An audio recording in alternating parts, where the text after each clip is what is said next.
Hi friends, கிஷோபாடிந்து உங்கள் Krishnan. Very good evening to all. இந்த video பதிவு ரொம்ப முக்கியமான ஒரு வீடியோ பதிவு. நம்ம கரண்ட் அஃபேர்ஸில் பார்த்தோன்னா அவார்டு சம்மந்தமாக ஒரு 6 அவார்டு நம்ம பார்க்க போகிறோம். இந்த 6மே ரொம்ப முக்கியம். இந்த 6 இதிலிருந்து எதை கேள்வியாக கேட்பாங்கன்னே நம்மளால் பார்த்தோன்னா உறுதியாக சொல்ல முடியாது. ஏன்னா இந்த 6 டைப்பில் இருந்தும் ஆல்ரெடி நம்ம டிஎம்பிசியில் அவார்டு சம்மந்தமாக கேட்டிருக்காங்க. ஸோ ரொம்ப முக்கியம். நீங்களே பார்க்கும்போது ஒன்றும் புரியும். பட் அதில் ஒரு சில குழப்பங்கள் உங்களுக்கு இருக்கும். 2022, 23 எந்த மாதிரி அப்படிங்கிற மாதிரி. ஏன்னா சாகித்ய அகாடமி விருது பார்த்தோன்னா அதுக்குள்ளே 2-3 டைப் இருக்குது. ஸோ இது எல்லாமே நீங்கள் தெரிஞ்சுக்கணும். ஏன்னா நம்ம அங்கே படிச்சுட்டு போயிட்டு அங்கே ஏனோ தானோன்ட்டு நம்ம பார்க்கும்போது மாற்றி போட்டு வந்துட்டிங்கன்னா வேலைக்காகாது. ஓகேங்களா? ஓகே, பார்க்கலாம். இங்கே பாருங்கள், 65வது ராமன் மகசேசா விருது. ஓகேங்களா? சரி, ஓகே. இந்த 65வது ராமன் மகசேசா விருது யார் கொடுத்துருக்காங்க அப்படின்னு பார்த்தோன்னா ரவிக்கண்ணன் அப்படிங்கிறவங்க தான் கொடுத்துருக்காங்க.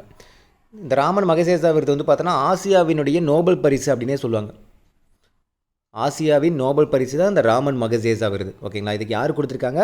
ரவிக்கண்ணன், 2023. ஓகேங்களா?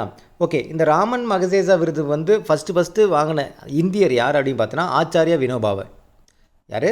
ஆச்சாரியா வினோபாவே. ஓகேங்களா? ஸோ இந்த தகவல் ரொம்ப முக்கியம். அடுத்து பார்த்திங்கன்னா சரஸ்வதி சம்மன் விருது.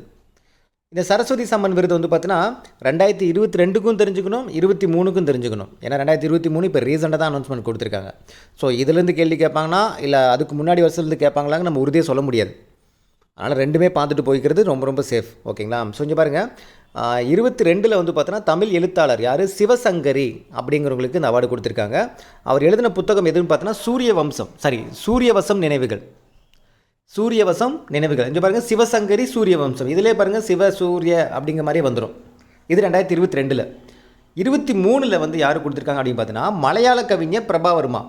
ஆக்சுவலாக 22ல் என்ன ஒரு ஹைலைட்டடான விஷயம்னா தமிழ் எழுத்தாளருக்கு கொடுத்துருக்காங்க. ஸோ மேபி அது கேட்குறதுக்கான சான்சஸ் அதிகம். இப்போ ரீசெண்டாக 2023ல் மலையாள கவிஞர் யார்? பிரபாவர்மா. அவங்களுக்கு கொடுத்துருக்காங்க. அது நூல் பெயர் என்னென்னு பார்த்தோன்னா ரௌத்ர சாத்விகம். என்னது? ரௌத்ர சாத்விகம். ஸோ இங்கே பாருங்கள், பிரபாவர்மா, ரௌத்ர சாத்விகம். இதை பார்க்கும்போது தெரியுது நமக்கு மலையாளம் சம்மந்தப்பட்டது அப்படிங்கிற மாதிரி. மேலே பாருங்கள், சிவசங்கரி சூரியவம்சம். இது எல்லாமே நம்மளோட தமிழ் சம்மந்தப்பட்டது. அப்போ 2022, 23 இந்த ரெண்டுமே தெரிஞ்சுங்க. 2022 தான் கேட்குறதுக்கான வாய்ப்புகள் அதிகம். இருந்தாலும் 2023 அனௌன்ஸ்மெண்ட் கொடுத்ததுனால நான் உங்களுக்கு அதை காட்டியிருக்கேன். ஓகேங்களா? சரி, ஓகே. அடுத்தது சாகித்ய அகாடமி விருது. சாகித்ய அகாடமி விருதில் 4 கேட்டகரி இருக்குது. ஓகேங்களா? சாகித்ய அகாடமி விருது பார்த்தோன்னா ஜென்ரலாக இருக்கக்கூடிய ஒரு அவார்டு. அதுக்கப்புறம் மொழிபெயர்ப்புக்குன்னு சாகித்ய அகாடமி விருது கொடுப்பாங்க. அப்புறம் பால புரஸ்கார் விருதுன்னு கொடுப்பாங்க. ஸோ அதை எல்லாமே நம்ம பார்க்கலாம். ஃபஸ்ட்டு பாருங்கள், சாகித்ய அகாடமி விருது 2023ல் யார் வாங்கியிருக்காங்க அப்படின்னு பார்த்தோன்னா தேவி பாரதி. ஓகேங்களா? யார்? தேவி பாரதி. அவருடைய இயற்பெயர் என்னென்னு பார்த்தோன்னா ராஜசேகரன். ஓகே, என்னது? ராஜசேகரன் சொல்லுவாங்க. தேவி பாரதி எது வேணும் ஆப்ஷனில் இருக்கும். நீங்கள் கரெக்டாக நோட் பண்ணிக்கணும். ஓகே, 2023க்கு உண்டான சாகித்ய அகாடமி விருது எந்த நூலுக்கு அப்படின்னு பார்த்தோன்னா நீர்வழி படுவோம். எந்த நூல்? நீர்வழி படுவோம். ஓகேங்களா? அந்த தேவி பாரதி அவர்களுக்கு பார்த்தோன்னா இப்போ பாரதின்னு வந்துட்டாலே தெரிஞ்சிடும் நம்மளோட தமிழ் ஆட்கள். ஓகேங்களா? அவருக்கு நிறைய பாராட்டு விழா கூட வச்சுருந்தாங்க. இந்த தேவி பாரதி அப்படின்னு சொல்லக்கூடிய அந்த ஆசிரியருக்கு பார்த்தோன்னா நிறைய பாராட்டு விழாலாம் வச்சுருந்தாங்க இந்த சாகித்ய அகாடமி விருது வாங்கினதுக்காக. ஓகேங்களா? சரி, ஓகே. அப்போ 2022ல் இப்போ 23ல் பார்த்தோன்னா தேவி பாரதி அவர்களுக்கு நீர்வழி படுவோம். இது நம்ம ஷார்ட்ஸாக கூட கொடுத்துருப்போம். நீர்வழி படுவோம் அப்படின்னு சொல்லக்கூடிய அந்த நாவலுக்காக கொடுத்துருப்பாங்க. ஓகேங்களா? அப்போ 2022ல் யார் வாங்கினாங்க அப்படின்னு பார்த்தோன்னா காலாபாணின்னு சொல்லக்கூடிய அந்த புதினத்துக்கு ராஜேந்திரன் அவர்கள் பார்த்தோன்னா வாங்கியிருப்பாங்க. ஸோ இதை தெரிஞ்சுங்க. அது வருஷம் கொஞ்சம் லைட்டாக பார்த்து வச்சுக்கிறது நல்லது.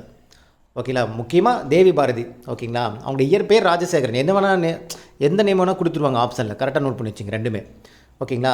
சரி, 2022லேருந்து காலாபாணி, மு ராஜேந்திரன். அதுக்கு முன்னாடி வருஷத்தில் எதுன்னு பார்த்தோன்னா சிவப்பு கழுத்துடன் ஒரு பச்சை பறவை, அம்பை அப்படிங்கிறவர் வாங்கியிருப்பாங்க. ஓகேங்களா? ஸோ அந்தளவுக்கு போக தேவையில்ல. இருந்தாலும் இந்த தமிழ் சாகித்ய அகாடமி விருதுங்கும் போதே அந்த புது தமிழ் ரொம்ப முக்கியமானதாக இருக்கிறதுனால அதை எப்படி வேணால் கேள்வி கேட்டுருவாங்க. அதனால் நம்ம என்ன பண்ணிக்கலாம்னா கொஞ்சம் பார்த்து வச்சுக்கிறது நல்ல அதனால தான் 2 வருஷம் சேர்த்து நான் கொடுத்துட்டேன் அதில். ஓகேங்களா? சரி, ஓகே. தேவி பாரதிங்கிறது மைண்டில் வச்சுங்க. நீர்வழி படுவோம். ஓகேங்களா? சரி, ஓகே. அடுத்தது பாருங்கள், சாகித்ய அகாடமி விருது மொழிபெயர்ப்புக்கான பரிசு, டிரான்ஸ்லேஷன். ஓகேங்களா? இதில் யார் கொடுத்துருக்காங்க அப்படின்னு பார்த்தீங்கன்னா இப்போ 2023ல் இப்போ ரீசெண்டாக தான் இந்த மொழிபெயர்ப்புக்கான இந்த வருஷத்தில் தான் இது பண்ணியிருக்காங்க. ஓகேங்களா? தமிழ் எழுத்தாளர் யார்? கண்ணையன் தட்சிணாமூர்த்தி. அவர்களுக்கு பார்த்தோன்னா என்ன பண்ணியிருக்காங்க? இந்த சாகித்ய அகாடமி மொழிபெயர்ப்புக்கான பரிசு பார்த்தோன்னா கொடுத்துருக்காங்க. எழுதின புத்தகம் பேர் என்னன்னு பார்த்தோன்னா த பிளாக் ஹில். என்னது தி பிளாக் ஹில் அப்படின்னு சொல்லக்கூடிய அந்த புத்தகத்துக்கு. ஓகேங்களா?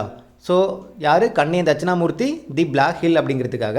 ஆக்சுவலாக இந்த நூல் வந்து பார்த்தோன்னா இங்கே பாருங்கள், கீழே கொடுத்துருக்காங்க பாருங்கள், மமாங்தை அப்படிங்கிறவர் தி பிளாக் ஹில் அப்படிங்கிற அந்த புத்தகத்தை எழுதினார். ஓகேங்களா?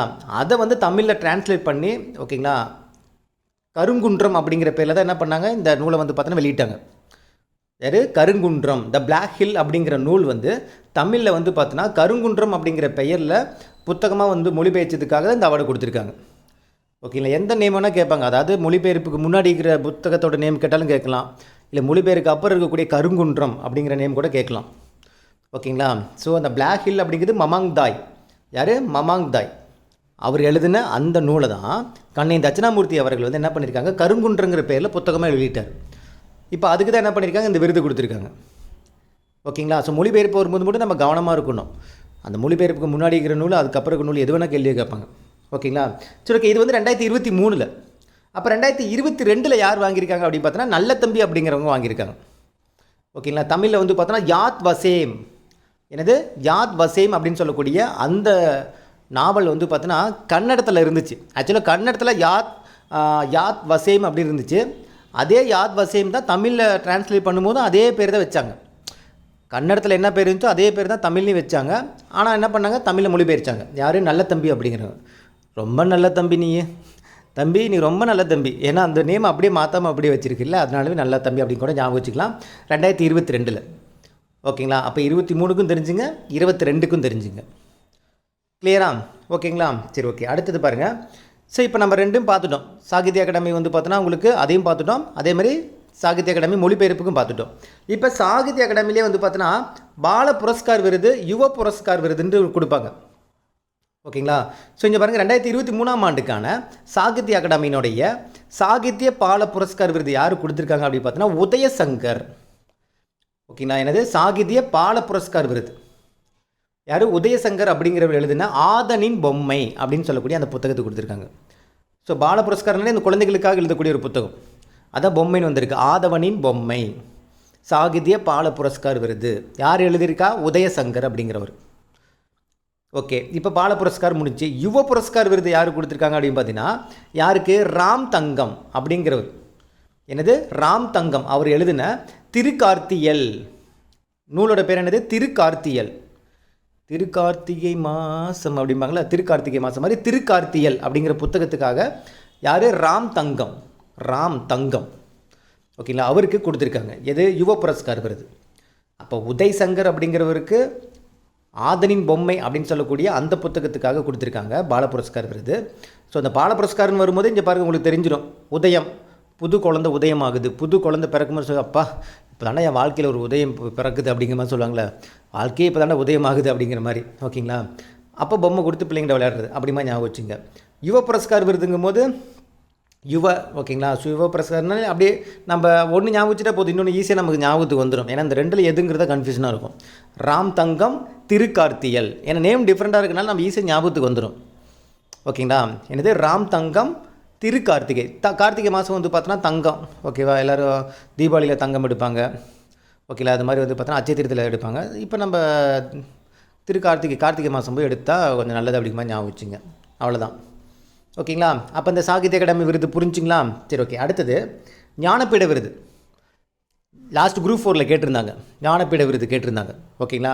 ஆக்சுவலாக லாஸ்ட் குரூப் 4 ஞானபீட விருதுக்கு வந்து ஃபஸ்ட்டு ஆன்சருக்கு ரிலீஸ் பண்ணியிருப்பாங்கல்ல, அதில் தப்பாக கொடுத்துருப்பாங்க, ஆன்சர் மாற்றி கொடுத்துருப்பாங்க. அதுக்கப்புறம் மறுபடியும் வந்து பார்த்தோன்னா ஆன்சருக்கு வந்து திரும்பவும் அனுப்பும்போது, ரிவைஸ்டுக்கு அனுப்பும்போது கரெக்டாக கொடுத்துருந்தாங்க. ஸோ அதனால் அதை பார்த்து நிறைய பேர் கன்ஃபியூஷன் ஆகிக்காதீங்க. சரிங்களா? சரி, ஓகே. இப்போ ஞானபீட விருது வந்து பார்த்தோன்னா 2023 யாருக்கு கொடுத்துருக்காங்க அப்படின்னு பார்த்தீங்கன்னா யாருக்கு? சமஸ்கிருத அறிஞர் 2 பேர்த்துக்கு கொடுத்துருக்காங்க. ஒன்று ஜகத்குரு